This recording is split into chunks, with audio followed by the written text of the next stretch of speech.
State of Cannabis.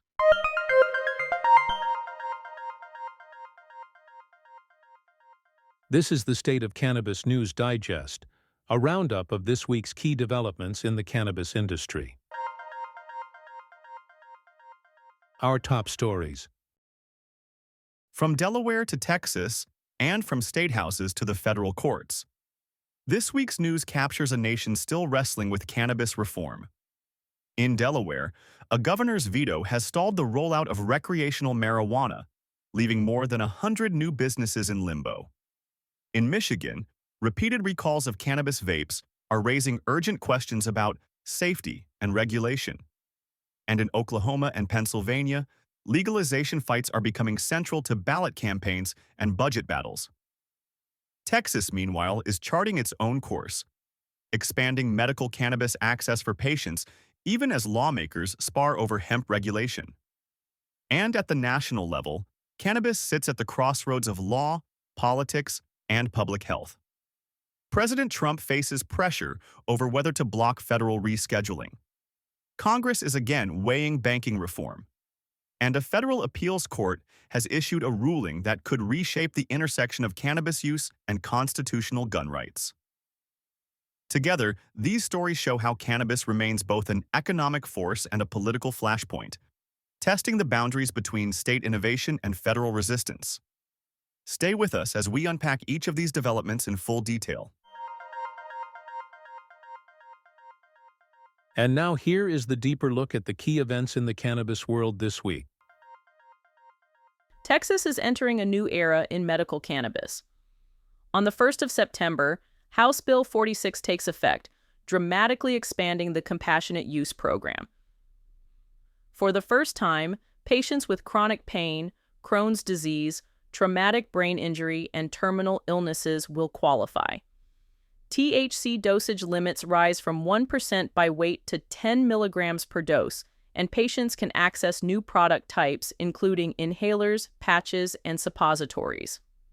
Texas industry is set for rapid growth as regulators issue 12 new dispensary licenses over the next year, expanding the state's network from just 3 providers to 15. Physicians will also be able to prescribe cannabis for 1 year at a time with quarterly refills. Meanwhile, cannabis policy in Texas remains unsettled. While teacup expands, hemp-derived THC regulation is stalled. A THC ban bill has passed the Senate but stalled in the House, while a new 175-page hemp regulation proposal has been filed, shifting oversight to the Texas Alcoholic Beverage Commission and creating new licensing requirements. With the legislature still in special session, the future of hemp products is uncertain. For patients, September 1st promises expanded access and more treatment options. For businesses, it signals opportunity alongside ongoing regulatory battles. And for lawmakers, it sets the stage for continued debate over where cannabis and hemp fit in Texas's future. If you live in Texas and are ready to explore medical cannabis, help is finally here. TexasCannabis.org connects you with trusted doctors offering some of the lowest cost certifications in the state. Getting started is easy. Just go to TexasCannabis.org, click on the medical marijuana category, and you'll see the appointment booking form right at the top of the page. With clear pricing and even multi-year certification discounts, access has never been simpler. Visit TexasCannabis.org today, your connection to medical cannabis in the Lone Star State. In Delaware, the rollout of recreational marijuana has hit a major roadblock.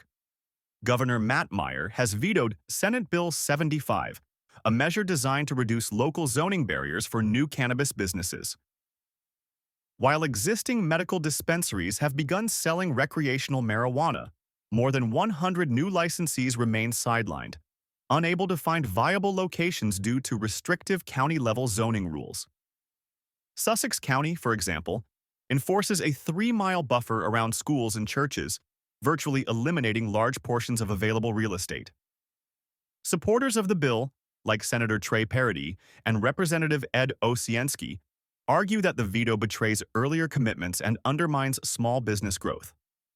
Meanwhile, Governor Meyer defends his decision, proposing instead a revenue-sharing approach to incentivize zoning reform.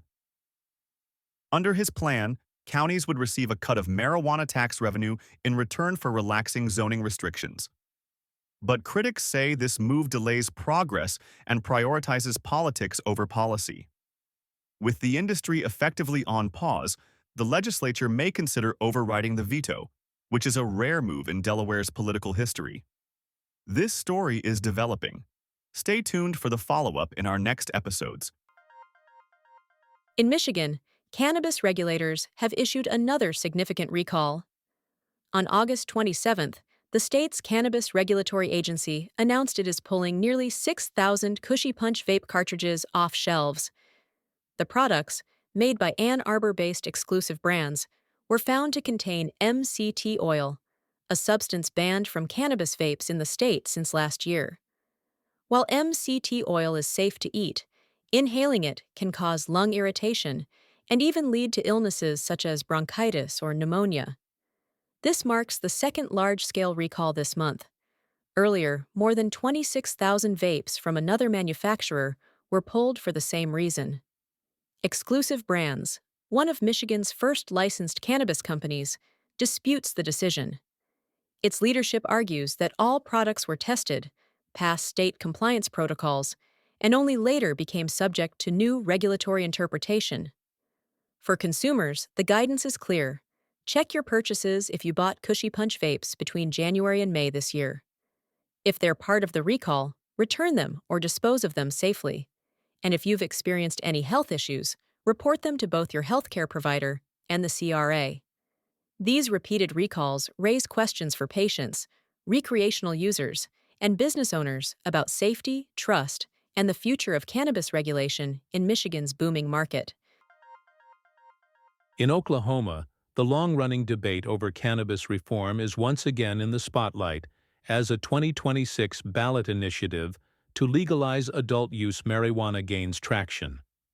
The group behind the proposal, Oklahomans for Responsible Cannabis Action, has partnered with hundreds of dispensaries and businesses across the state to gather signatures and rally support. But the state's top law enforcement leaders are pushing back, raising concerns about youth cannabis use, black market sales, and public safety risks. Police chiefs say the initiative would tie the hands of prosecutors and worsen existing challenges under Oklahoma's permissive medical cannabis program.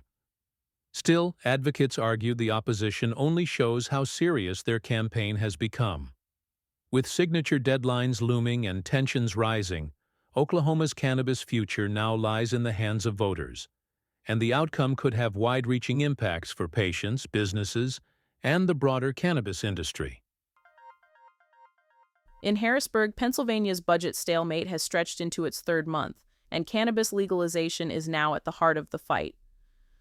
Governor Josh Shapiro has made adult-use marijuana a cornerstone of his overdue 2025 budget, projecting more than $500 million in first-year tax revenue and promising expungement of nonviolent possession convictions. But Republican leaders are pushing back. Treasurer Stacey Garrity, now running for governor, says she has no official stance on legalization, yet insists the revenue estimates are inflated. GOP lawmakers accuse Shapiro of chasing national ambitions instead of focusing on fiscal stability. Meanwhile, multiple bipartisan legalization bills are circulating in the legislature, but Senate Republican leadership has consistently blocked movement. With strong polling in favor of reform and advocacy groups stepping up pressure, Democrats are urging constituents to make their voices heard. For now, the future of cannabis in Pennsylvania remains uncertain. The issue is shaping both the budget impasse and the upcoming election season, setting the stage for marijuana reform to be one of the most pivotal political battles heading into 2026. Want to stay ahead of the smoke in America's evolving cannabis landscape? Subscribe to State of Cannabis, Weekly News Digest, your trusted source for fact-checked, nonpartisan cannabis reporting. Each week, we bring you the latest on federal reforms, state laws, industry shifts, and public health developments, all in one digestible episode. Whether you're a policymaker, patient, advocate, or entrepreneur, we've got the information you need to stay informed. Hit follow Give us a like or a thumbs up. Drop a review or leave a comment. Share this episode with someone who cares about cannabis reform. Because in this industry, knowledge isn't just power, it's survival. The United States is once again at a crossroads on cannabis, caught between reform, resistance, and unresolved legal contradictions. President Trump is weighing whether to alter marijuana's federal status. The Biden administration had left behind a plan to shift the drug to Schedule III, in a move intended to ease research and tax burdens. Nearly 50 conservative and law enforcement groups are now pressing Trump to block it, warning that rescheduling would weaken workplace testing and cut into federal tax receipts. Meanwhile, reform advocates counter that even Schedule III falls short, since it leaves cannabis criminalized and fails to address past convictions or community reinvestment. On Capitol Hill, financial policy remains a flashpoint. Attorneys general from more than 30 states and territories are urging Congress to pass the long-stalled Safer Banking Act, which would allow banks to serve cannabis businesses without fear of penalties. With legal sales topping $30 billion annually and hundreds of thousands of jobs at stake, backers frame the measure not as legalization, but as basic financial safety. The courts are also reshaping the landscape. One of the most consequential developments this week came from the U.S. Court of Appeals for the 10th Circuit. Judges ruled that the federal government cannot automatically bar marijuana users from owning firearms unless it can show they pose a genuine risk of future danger. The case involved Jared Harrison, an Oklahoma man arrested in 2022 after police found cannabis and a revolver during a traffic stop. A lower court dismissed his indictment, and the appeals court largely upheld that decision. The ruling is significant because federal law still prohibits gun ownership for anyone who uses cannabis, even in states where marijuana is legal. Millions of Americans now fall into that gray area, including registered medical patients and recreational consumers. The court noted that historical firearm restrictions targeted people who were actively intoxicated, not those who merely used substances. In other words, someone who drinks alcohol is not stripped of gun rights simply for drinking, but cannabis users still are. The 10th Circuit's decision adds to a series of similar rulings from other federal courts, deepening a legal split that could soon reach the Supreme Court. If the High Court takes up the issue, it would have to decide whether cannabis use, when legal under state law, can be grounds for denying a constitutional right under federal law. The implications stretch beyond individual gun owners. For regulators, it highlights the collision between expanding state cannabis markets and federal restrictions that remain in place. For patients, it raises questions of fairness, whether using doctor-approved cannabis should put them at risk of losing rights that other citizens keep. And for policymakers, it underscores how cannabis reform cannot be separated from broader constitutional debates about liberty and public safety. Meanwhile, science continues to probe cannabis's broader potential. A new review from the United Kingdom of 15 years of research suggests cannabis compounds may affect aging, with encouraging signs in animal models but mixed evidence in humans. Researchers caution that while cannabis might play a role in healthy aging, lifestyle choices remain far more decisive. This was the State of Cannabis News Digest, available weekly. You can listen to us on all main podcast platforms. To make sure you don't miss out on the latest updates and in-depth analysis of the cannabis industry, be sure to subscribe to our podcast. By subscribing, you'll get notifications for each new episode, helping you stay informed and ahead in the ever-evolving cannabis market. Join us next Saturday for more insights. Until then, keep thriving and stay green.